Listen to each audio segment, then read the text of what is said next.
Welcome to the channel where we provide daily content profiling some of the most interesting people in sport and culture.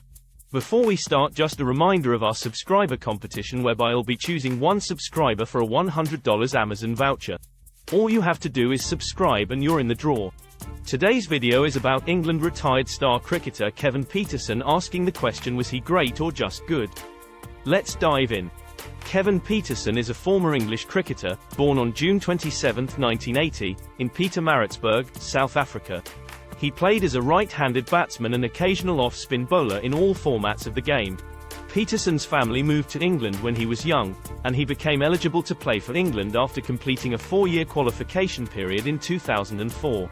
Pietersen made his debut for England in one-day internationals in November 2004 and quickly made an impact with his aggressive and flamboyant style of batting. He was soon included in the Test team, making his debut against Australia in July 2005. Pietersen's fearless batting helped England win the 2005 Ashes series, and was one of the players of the series.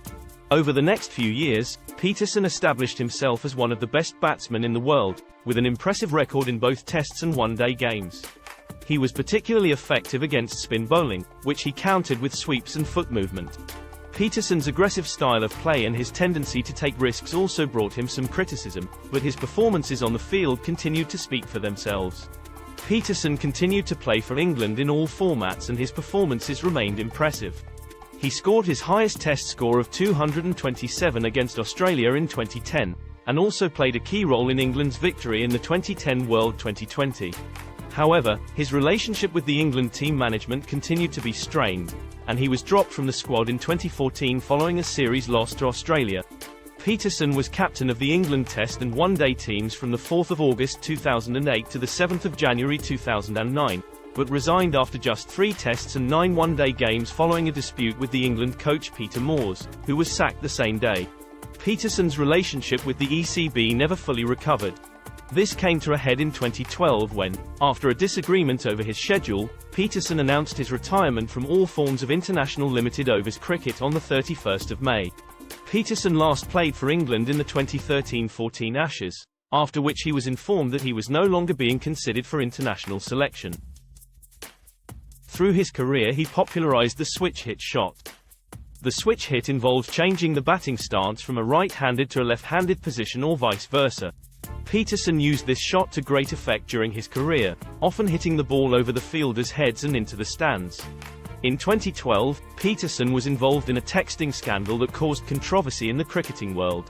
During a series against South Africa, Pietersen sent text messages to some of the South African players, including messages that were critical of his own England teammates. The messages were reportedly sent to his friends on the South African team and were eventually leaked to the media. The England and Wales Cricket Board launched an investigation into the incident, which led to Pietersen being dropped from the England team for a period of time. So where does Pietersen stack up against the greats of the game? Let's have a look at some of the statistics. Pietersen is one of the fastest batsmen to reach 1,000 one-day runs and still holds the record for being the fastest player to cross 2,000 runs in one-day international cricket. He has the second highest run total from his first 25 Tests, behind only Sir Don Bradman of Australia, and was the fastest player, in terms of days, to reach 4,000, 5,000 and 7,000 Test runs. When all was said and done, Pietersen played a total of 104 Test matches for England, scoring 8,181 runs at an average of 47.28. He hit 23 centuries and 35 half-centuries in his Test career, with a highest score of 227. Pietersen's one-day record is also impressive, with 4,440 runs scored in 136 matches at an average of 40.73. He scored 9 one-day centuries and 25 50s, with a highest score of 130. The theory that he was a fine player of spin is highlighted by his record versus India. In Tests his average against a strong Indian side was 58.5 and he played probably his finest innings in Mumbai in 2012, scoring 186 in a crucial game. For me though, Kevin's career is a tale of two halves.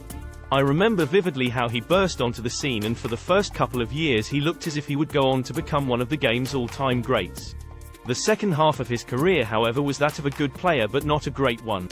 He still played some fantastic innings during the later part of his career, such as that knock in Mumbai, but it wasn't of the regularity we were accustomed to.